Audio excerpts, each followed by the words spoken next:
Gawa pa na mabanlas na mga balaya nila dito. Gawa na na. Away, lisod na kayo ng ingunanang agian sa imong balay, Brigada Cap, no? Sa tuwang talisay, banlas yun. Luluan.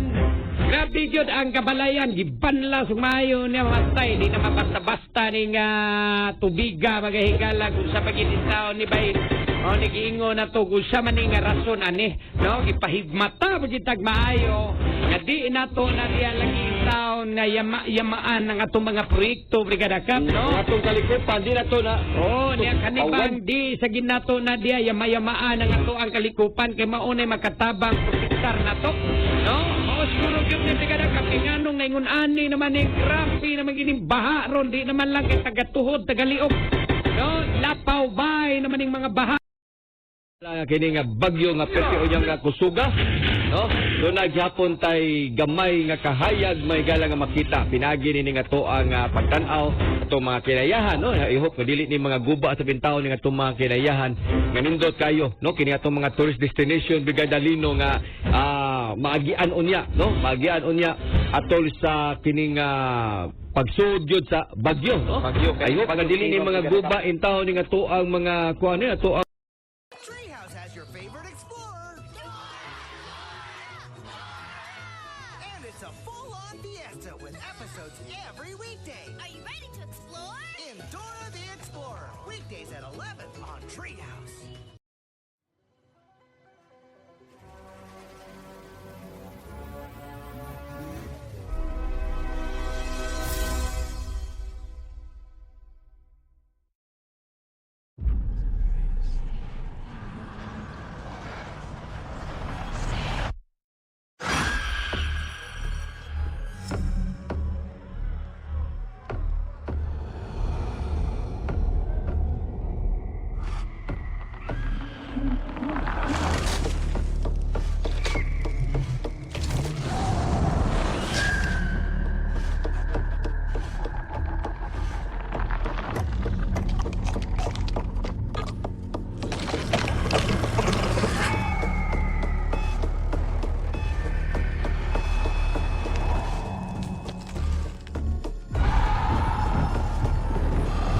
It's here.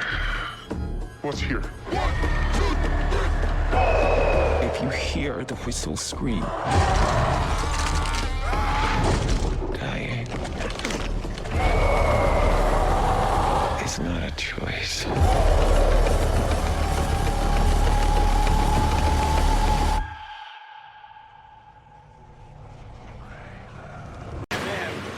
Oh, that was out there. Pinataob ng Arellano Chiefs ang Letran Knights sa loob ng 4 sets para makamit ang kanilang unang kampyonato sa historic Season 100 Championship ng Men's Volleyball.